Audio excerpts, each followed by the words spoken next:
अस्सलाम वालेकुम। पाकिस्तान का वफाकी बजट बराए 2026 और 27 पेश कर दिया गया है और बजट की स्टोरी अगर देखें तो वो मुसलसल वही है जो इससे पहले भी हम जानते हैं कि बजट में हमेशा अखराजात हमारे ज़्यादा होते हैं और आमदनी कम। इस दफ़ा भी तकरीबन वही सूरत हाल है कि पाकिस्तान को 7 से 8 हज़ार अरब के दरमियान घाटे का सामना है और इसी वजह से दिफा के लिए भी सूबों से पैसे वसूल किए गए हैं और सूबों को कहा गया है कि वो अपने हिस्से के कुछ पैसे दिफा के लिए दें। बहरहाल ये अरेंजमेंट चल चुकी है। इस बजट में आम आदमी के लिए क्या है, और आम आदमी की जब बात करें तो वो चंद चीज़ें बजट में रह गई हैं। बिजली का मामला अब बजट से अलग है, बिजली हर 2-3 महीने बाद उसमें तब्दीली आ जाती है। तेल का मामला है तो उसमें हर हफ्ते या 15 दिन के बाद तब्दीली आती है, जबकि दीगर जो चीज़ें हैं वो बजट में सिर्फ एक टैक्स के मेजर्स हैं जो आम आदमी को मुतासर करते हैं। ये बजट कैसा है और आम आदमी को इससे क्या फ़ायदा होगा या नुकसान होगा, ये जानने के लिए मोहम्मद सुहेल साहब पाकिस्तान के बड़े नामवर मुआशी तज्ज़ियाकार हैं, माहिर मुआशियात हैं, उन इस वक्त हमारे साथ मौजूद हैं। अस्सलाम वालेकुम मोहम्मद सुहेल साहब, ये बताइएगा कि आपको क्या लग रहा है, क्या इसमें कुछ चीज़ ऐसी है कि आम आदमी भी थोड़ा रिलीफ महसूस करेगा? तनख्वाहदार तबके के लिए तो थोड़ी से टैक्स एडजस्टमेंट की गई है। मैं आप ही की रिसर्च देख रहा था जिसमें आपने टैक्स मेजर्स को बताया है। थैंक यू अभी साहब। देखिए, अगर हम इसको इस तनाजुर में देखें कि 4 साल पहले जून 2023 में 3 साल पहले पाकिस्तान बिल्कुल डिफॉल्ट होने वाला था और IMF ने एक शॉर्ट टर्म का कर्जा दिया था जिससे पाकिस्तान की मईशत में इस्तेहकाम आया। इसके बाद 2 बजट बहुत सख्त बनाए गए, टैक्सेस बहुत बढ़ाए गए, लोगों का परचेजिंग पावर इफेक्ट हुआ। पिछले बजट में हमने कुछ देखा, कुछ मियाना रवि थी कि बहुत ज्यादा टैक्सेस नहीं लगाए गए, मगर इस दफा हुकूमत ने रिलीफ दिया है। आई थिंक इसकी 2 वजह है। एक तो ये कि जो फिस्कल डेफिसिट है, आपने कहा डेफिसिट, हर मुल्क का बजट डेफिसिट ही का होता है और डेवलपिंग कंट्री का तो बिलखुसूस, बट वो डेफिसिट आधा रह गया है, जो पहले 8% था अब 4 से कम रह गया है। तब हुकूमत के पास स्पेंडिंग के जराए हैं, तो जो आम आदमी के लिए अगर हुकूमत स्पेंडिंग करेगी तो वहाँ रोजगार पैदा होगा। फिर हुकूमत ने जो अमीर लोगों पर और ये बड़े बड़े इंडस्ट्रियलिस्ट पे टैक्स बहुत ज्यादा लगा दिया था, सुपर टैक्स, जो अगर उनको रिटर्न की सूरत में 60% टैक्स देना पड़ता था, अपनी कंपनी पे भी सुपर टैक्स देना पड़ता था, फिर अपने पर्सनल जो रिटर्न है उस पर देना पड़ता था, तो उसमें एक बड़ी कमी की है। तो जब बिजनेसमैन की या जो इंडस्ट्रियलिस्ट की आमदनी बढ़ती है तो फिर वो एक्सपेंशन करता है, तो वहां भी रोजगार पैदा होता है और फिर वहां पे जो तनख्वाहें हैं फैक्ट्री की या वर्कर की वो बढ़ती हैं। तीसरा जो है, आपने कैसे कह दिया कि सैलरीड क्लास है, तो आम आदमी अगर कि आपकी डेफिनेशन है कोई सैलरीड क्लास है तो उसको थोड़ा बहुत फर्क पड़ा होगा।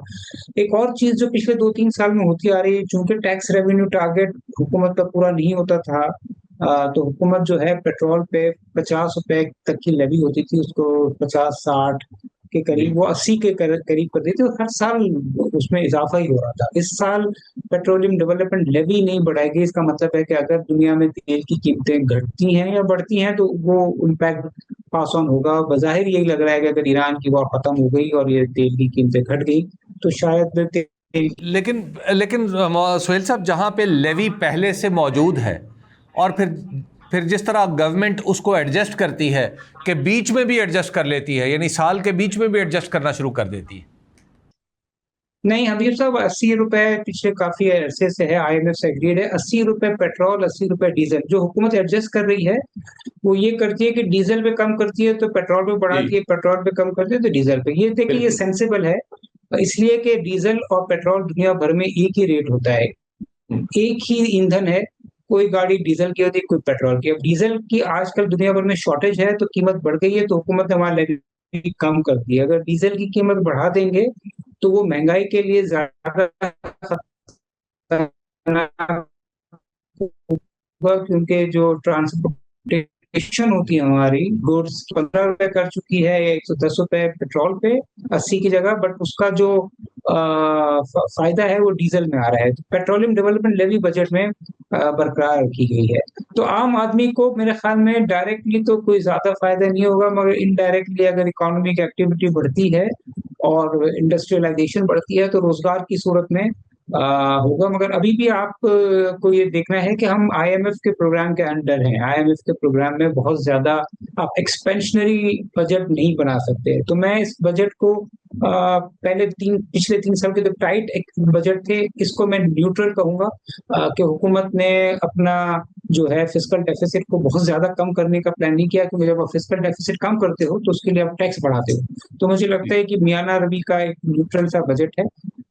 अच्छा, ये भी सुहेल साहब देखिए कि ये इस हुकूमत का बज़ाहिर तो तीसरा बजट है, लेकिन अगर 2022 से देखा जाए तो ये प्रैक्टिकली पांचवा बजट है। अगर हम इस हुकूमत का ये देखें तो मैं तो उसको उस तनाजुर में कह रहा था कि आईएमएफ के अंडर बना रहे हैं ना, क्योंकि जी आपने उनसे कर्जा लिया हुआ है, तो आईएमएफ के अंडर एक बजट अपनी मर्जी से बनाना जरा मुश्किल होता है। अच्छा मोहम्मद सोहेल साहब, एक चीज़ ये भी है कि इस हुकूमत ने ये पांचवा बजट पेश किया है, यानी 2022 से अगर आप ऑनवर्ड देखें तो ये इसका टेक्निकली पांचवा बजट है। हम पहले बजट से लेके आज तक हम देख रहे हैं कि अब भी जो बेल्ट टाइटनिंग है वो तो हो रही है। मिसाल के तौर पे आपको दिफा के लिए पैसे सूबों से लेने पड़ रहे हैं, यानी आप जिससे कह रहे हैं कि वो वहाँ पर भी जब यानी जब हुकूमत पैसे खर्च करती है तरक्याती प्रोग्राम में, तो फिर आगे डेवलपमेंट भी होती है, उससे कुछ पैसे भी बनते हैं लोगों के, तो वो भी तो वहाँ पर भी तो खर्चे कम किए जा रहे हैं ना। नहीं, देखिए, बेल्ट टाइटनिंग तो अब सूबे भी हुकूमत ही है ना, सूबा भी। मतलब आईएमएफ ने जब पाकिस्तान को कर्जा दिया है तो उसका मतलब ये तो नहीं है ना कि सूबे अयाशी करें और फेडरल यूनिट जो है वो टैक्स इकट्ठा करे। नंबर एक। नंबर दो, जो 1,000 अरब रुपए सूबे दे रहे हैं, जो नॉन टैक्स रेवेन्यू का पार्ट है, तो वो ओवरऑल बजट में इस्तेमाल होगा। वो कोई उसको रिंग फेंस नहीं किया हुआ कि ये डिफेंस के लिए होगा। वो डिफेंस में भी जाएगा, वो जो इंटरेस्ट एक्सपेंस है पाकिस्तान का सबसे बड़ा खर्चा, उसमें भी जाएगा। और वो फिर जो है जो दूसरे टैक्स मेजर लिए, इंसेंटिव लिए, तो वो ओवरऑल है। ये सुबह ने जो पैसा दिया है वो फेडरेशन को दिया है। वो फेडरेशन कैसे खर्च करे। और रीजन ये है इस साल के बजट में अगर कुछ मेजर नजर आ रहे हैं कि सूबों ने फेडरेशन की मदद की है, या ये वही कह लें कि जो एनएफसी में जो एक फॉर्मूला तय हुआ था उसको इनडायरेक्टली रिवाइज कर दिया गया। जी। अच्छा, ये बताइएगा कि आपको लगता है कि ये बजट ग्रीन फील्ड प्रोजेक्ट्स के लिए अच्छा है, नए प्रोजेक्ट बनेंगे, यहाँ पे नई सरमायाकारी आएगी? क्योंकि पाकिस्तान में हम देखते हैं कि अब सरमायाकारी के लिए कुछ और बातें भी होने लगी हैं, और वो ये है कि खाली ये बजट का मामला नहीं है। पाकिस्तान के अंदर जो गवर्नेंस एंड पॉलिटिकल स्ट्रक्चर है, और अब अदालत की तरफ भी उंगली उठती है कि ये जो सारे सिस्टम में तब्दीलियाँ आई हैं, ये कोई मौजू नहीं है सरमायाकारी के लिए।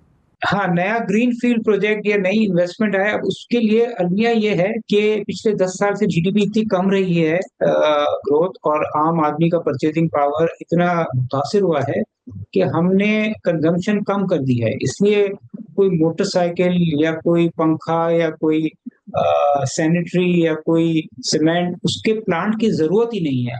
वैसी कैपेसिटी है। मतलब फर्ज करें कि 100 यूनिट बना सकते हैं पाकिस्तान, तो पाकिस्तान 70 बना रहा है। मतलब 30% अंडर यूटिलाइज है। तो पहले स्टेप में तो ये होगा, अगर हम इकोनॉमी हमारी 4-5% ग्रो हो तो 2-3 साल तक तो जो अभी कैपेसिटी है वो ही खपेगी, फिर जाके इन्वेस्टमेंट होगी। अलबत्ता ये है, कुछ ऐसे शोबे हैं जहाँ पाकिस्तान नहीं था। जैसे जो गाड़ियों का शोबा है, उसमें 3 गाड़ी के मैन्युफैक्चरर थे, अभी कोई 12-13 हो गए हैं। तो उस सेक्टर में सरमायाकारी आ रही थी, स्लो थी। उसके पीछे रीजन पॉलिटिकल इंस्टेबिलिटी था, उसके पीछे रीजन बिजली के रेट ज्यादा होने थे, उसके पीछे टैक्स रेट ज्यादा होने। तो देखिए, बिजली के रेट तो अभी भी टैक्सेस कम किए हैं, खासतौर से जो सुपर टैक्स कम किया है उससे। कुछ ऐसे शोबे में जहाँ पे हमें गुंजाइश है, वहां पे इन्वेस्टमेंट शायद ग्रेजुअली देखने में आए। अगेन हम अज्यूम कर रहे हैं कि ईरान का मसला खत्म हो जाए तो। अच्छा, अभी वज़ीर ख़ज़ाना की तकरीर में एक अहम चीज़ थी, वो ये थी कि उन्होंने बड़ा दावा किया कि इस साल में, यानी जो साल ख़त्म हो रहा है, इसमें सबसे बड़ी तादाद में आईपीओज़ आए। तो यानी लोग शेयर मार्केट में आए, कंपनीज आई शेयर मार्केट में। तो क्या उन्होंने वाकई, आप ये समझते हैं कि ये ट्रेंड जो है ये आगे भी चलता रहेगा, या जो कंपनीज आई उन्हें आना ही था और छोटे छोटे बहुत थोड़े अपने स्टॉक्स के साथ आई और बस वहीं रहेंगी, वहीं तक रखेंगी? नहीं नहीं, हबीब साहब, ये तो बड़ा अनप्रेसिडेंटेड है। मैं तो इस फील्ड में 30 साल से हूँ। ये पिछले 15-20 साल में ऐसा देखा नहीं गया है। इसके दो रीजन हैं। एक तो इंटरेस्ट रेट बहुत कम हो गया है, तो लोगों के पास पैसा है, और लोग पैसा लैंड करने के लिए तैयार हैं, क्योंकि लोगों को थोड़ी सी स्टेबिलिटी नजर आती है पाकिस्तान में। अच्छी हुकूमत, बुरी हुकूमत तो एक अलग बहस है, एक स्टेबल हुकूमत भी एक बेहतर हुकूमत होती है, जैसा भी परफॉर्म करे। यही चीज हमने मुशर्रफ साहब के जमाने में देखी थी, ऑल्दो वो डिक्टेटरशिप थी, फुल डिक्टेटरशिप थी। दूसरी जानिब ये हुआ है कि ये जो ईरान की सिचुएशन, ये ब्लेसिंग हो गई है in terms of money not going out of Pakistan. तो ये रिवर्स कैपिटल फ्लाइट पाकिस्तान में हो रहा है। अगर आप नोट करें, जब से ये दुबई का सिलसिला शुरू हुआ है, हमारे रेमिटेंस बढ़ गई है, हमारा आरडीए ऑलमोस्ट 50% बढ़ गया है। तो इसकी वजह से हम स्टॉक मार्केट में भी इसका इम्पैक्ट देख रहे हैं, कराची की जो प्रॉपर्टी मार्केट है उसमें भी देख रहे हैं, और बेशुमार बड़े प्रोजेक्ट एटलीस्ट कराची में 8-10 प्रोजेक्ट लॉन्च हुए हैं पिछले 2 महीने में, जो काफी सालों से नहीं हुए थे। तो ये जो आईपीओज हैं, इसके पीछे ईरान की सिचुएशन भी शामिल है और कुछ हमारी इकोनॉमिक और पॉलिटिकल सिचुएशन भी शामिल है। लास्टली ये बताइएगा कि आप अगला साल यानी इसके बाद आने वाला बजट जो 2027 और 28 का होगा, गिवन के हालात ऐसे ही रहें, तो आपको क्या लगता है कि उस वक्त तक कुछ ग्रोथ के मामलात बेहतर होंगे? क्योंकि अब भी तो हमने 4% से कम 4% ग्रोथ रखी है।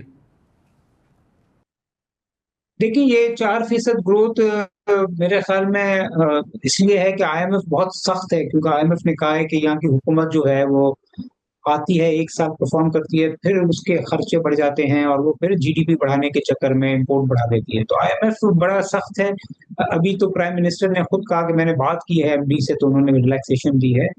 तो अगला साल अगर ईरान का मसला हल हो जाता है, तेल दोबारा $70-80 हो जाता है, तो अगला जो बजट होगा वो मुझे लगता है एक्सपेंशनरी होगा। हो सकता है हुकूमत 5% जीडीपी को टारगेट करे, क्योंकि फिर आईएमएफ के हमारा जो टेन्योर है वो ऑलमोस्ट खत्म हो जाएगा। अगर टेन्योर खत्म हो रहा है, पॉलिटिकल स्टेबिलिटी है, ईरान का मसला नहीं है और रिजर्व हमारे 20-22 बिलियन डॉलर हैं, तो फिर अगला साल हुकूमत हो सकता है 4 की जगह 5% जीडीपी ग्रोथ टारगेट कर। बहुत शुक्रिया मोहम्मद सुहेल साहब, आप हमें बजट के बारे में बता रहे थे कि बजट में आइंदा साल यानी ये नहीं 2027 और 28 में शायद ये तवक्को किसी दर्जे में की जा सकती है कि बजट के नतीजे में थोड़ी सी तरक्की भी नज़र आए। और तरक्की का मतलब, जब हम जीडीपी ग्रोथ की टर्म इस्तेमाल करते हैं तो इसका मतलब है कि तमाम जगह तरक्की थोड़ी थोड़ी हो रही है। बहरहाल उम्मीद है कि उसके बाद आने वाला साल अच्छा होगा, लेकिन जो आइंदा माली साल है जो 1 जुलाई से शुरू होगा, इसमें और पिछले माली साल में आपको कोई बहुत ज़्यादा फ़र्क दिखाई नहीं देगा। अलबत्ता आपकी अगर तनख्वाहें हैं तो तनख्वाह में थोड़ा सा जो बजट का रिलीफ है वो आपको मिल जाएगा। मुझे दीजिए इजाज़त, अल्लाह ने के बाद।